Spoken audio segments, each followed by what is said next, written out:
85 plus है। 85 plus से girls की पोजीशन स्ट्रांग हो जाएगी, इनको फिजिकल देने को मिलेगा। अभी मन में जो शंकाएं हैं मैं सबकी बातों को सुनूंगा और बताऊंगा अभी आपको। एसटी के लिए और एससी के लिए ये 80 प्लस हो जाएंगे, इसी में सिलेक्शन हो जाएगा। 80 प्लस में ही इनका सिलेक्शन होने लग जाएगा। आपको लग रहा होगा बहुत कम है, बहुत कम नहीं है, कुछ चंद लोगों के अच्छे अंक हैं, बाकी सबके नहीं है। जब पेपर बहुत आसान आता है तो गलतियां बहुत होती हैं। यहाँ जो हमारा मानना है कि 100 प्लस ओबीसी की मेरिट ऊपर जाएगी, 100 प्लस रहेगी, और जनरल की मेरिट 105 प्लस रहेगी। ये एक आकलन है जो दिन भर की स्टडी किया गया है, जो दिन भर से फोन कॉल्स हैं, सैकड़ों फोन कॉल आए हैं, एक नहीं है। हम उत्तर प्रदेश की सर्वाधिक सिलेक्शन देने वाली संस्था हैं और सर्वाधिक विद्यार्थी भी ऑफलाइन के हम लोगों ने गाइड किए। तो एक अनुभव डेवलप होता है दिन भर की बातों से कि क्या पोजीशन बन रही है एग्जैक्टली। जब हमारे बहुत अच्छे विद्यार्थी और जो सामान्य विद्यार्थी हैं उनका मूल्यांकन क्या है, तो ऐसे कंडीशन को देखते हुए ये आप नोट कर लीजिए, ये परिवर्तनशील नहीं है, ये ऐसा ही रिजल्ट आपको दिखने वाला है और ऐसी ही चीजें आपके सामने आ रही हैं कि ईडब्ल्यूएस 90 प्लस में इसका सिलेक्शन होगा। अब यहां पर एक फैक्टर और काम करेगा जो नॉर्मलाइजेशन है, कि ये क्या आफ्टर 25 है, यानी 25 तारीख के बाद के जो एग्जाम्स हुए हैं उन पर आ रहा है विद्यार्थी। अगर 25 तारीख के बाद वाले एग्जाम का विद्यार्थी है तो उस समय पेपर टफ आए, और जब पेपर टफ आए हैं तो वहां 90 प्लस का मतलब काफी कुछ बदल जाना, क्वेश्चंस के नॉर्मलाइजेशन में अंक बदल जाएंगे। अभी आप सिर्फ क्वेश्चन डिसाइड कर रहे हो, मूल्यांकन नंबरों का नहीं हुआ है।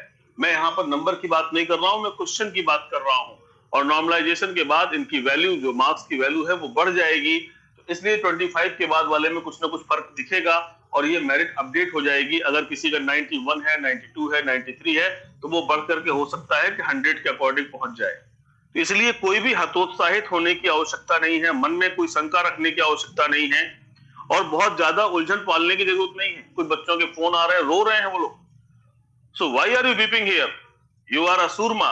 आप एक सूरवीर हैं, एक बहादुर हैं। एक परीक्षा में ऊपर नीचे थोड़ा सा अंक आने जाने से आपका व्यक्तित्व और आपकी क्षमताओं पर प्रभाव नहीं पड़ता है। आप एक बहादुर हैं। मैं आपको शेर और शेरनी नहीं करूंगा, मानव जाति में जन्म हुआ है तो आप बहादुर हैं, यही एक बहुत बड़ा सत्य है। और जब आप बहादुर हैं तो चीजों का सामना करेंगे, सामना करना है, और अगर आप डरते रहेंगे तो सामना नहीं हो पाएगा। तो मेरे भाई, मेरा ये मानना है कि ये आपका एक कट ऑफ है जनरल कैटेगरी के लिए 105 प्लस में। आपको मेडिकल के लिए, आपको फिजिकल के लिए तैयारी रखनी चाहिए। फिजिकल की तैयारी आप बहुत सामान्य सा फिजिकल है, कोई ऐसा फिजिकल नहीं है जो आप आसानी से नहीं कर सकते। तो थोड़ा सा मूवमेंट अपना बढ़ा दीजिए, टहलना शुरू कर दीजिए, लंबे लंबे स्टेप्स लेना शुरू कर दीजिए, तो फिजिकल आपका कंटिन्यू होता रहेगा, ठीक है।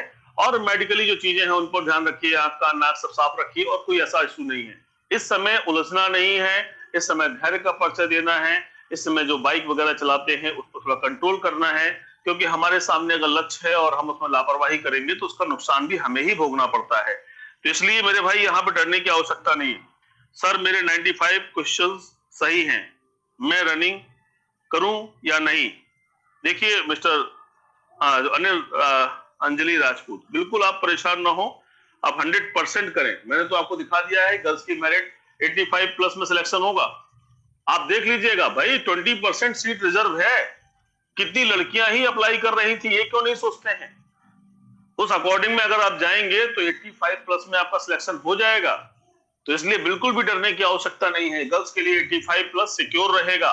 लोग अपने अपने ज्ञान की बातें कर रहे हैं, बहुत बहकने की जरूरत नहीं है। यूट्यूब पर एक से एक विद्वान आते हैं जो अपने ज्ञान का प्रदर्शन करते हैं, जिनका जीवन का कोई अनुभव नहीं है, जिन्होंने कोई परीक्षा भी नहीं दी है, जिन्होंने कभी ऑफलाइन आकर मंच पर खड़े होकर बात भी नहीं की है, खड़े होने की क्षमता भी नहीं है, सिर्फ चैनल के सामने आकर दुनिया की ज्ञान की बातें करते हैं। ऐसे नालायक टाइप के लोग भी आपको मिसगाइड कर रहे हैं। आप एक योद्धा हैं, आप डरे नहीं। आप सोचें और समझें कि 9,500 की वैकेंसी, इस सदी की सबसे बड़ी वैकेंसी, पिछले 100 सालों में इतनी बड़ी दरोगा की वैकेंसी कभी नहीं आई थी। उसमें इतनी सीटें अलग अलग कैटेगरी में पड़ी हैं। तो ऐसे में मेरिट का जो फर्क पड़ने वाला है वो फर्क इसी रेंज में रहेगा। गर्ल्स के लिए 85 प्लस बहुत अच्छी मेरिट होगी, ये इस पर पूरा फिजिकल देंगी और इस पर जो है सिलेक्ट होंगी। SC ST के लिए 80 प्लस के बाद से आप दिखाई पड़ेगा कि रनिंग के लिए बुला लिया गया है आपको, और आपको रिजल्ट भी दिखेंगे यहाँ पर। भाई टॉप करने वाला इसका क्या होगा वो तो नहीं मालूम, लेकिन न्यूनतम जो है इसका इसी रेंज में होगा, क्योंकि 200 प्लस जहां हुआ इनके लिए क्वालिफाई करने के रास्ते खुल जाएंगे। तो मेरे भाई एक बात पर ध्यान रखिए, पहली बात तो ये कि आपका सिलेक्शन हो रहा है जिन बच्चों के कट ऑफ क्लियर है, यानी सेक्शनल कट ऑफ जिनका क्लियर है, जिनका 200 मार्क्स क्लियर है, वो बिल्कुल भी निराशा की रास्ते पे नहीं रहेंगे। आप विश्वास से खड़े रहें। बहुत जल्दी जो जानकारियां मिल रही हैं उसके हिसाब से 25 से 27 दिसंबर इसके बीच में आपको इंफॉर्मेशन मिल जाएगी। इसके बीच में आपको रनिंग के बारे में जानकारी मिल जाएगी, रिजल्ट आउट हो जाएगा कि भाई ये लोग जो है रनिंग के लिए आएंगे। तो अगर आपके सामने ये 25 से 27 के बीच में नए वर्ष की शुरुआत से पहले ऐसी पोजीशन बन जाती है तो फिर आपको डरने की जरूरत कहां पर है। आप फिजिकल करिए, पहले फिजिकल में फिट होइए, मेडिकल फिट होइए, ऑर्डर ऑफ मेरिट जो बनेगी उसमें आप रहेंगे। लेकिन अगर आप पहले से हतोत्साहित हो जाएंगे तो आप फिजिकल ही नहीं कर पाएंगे।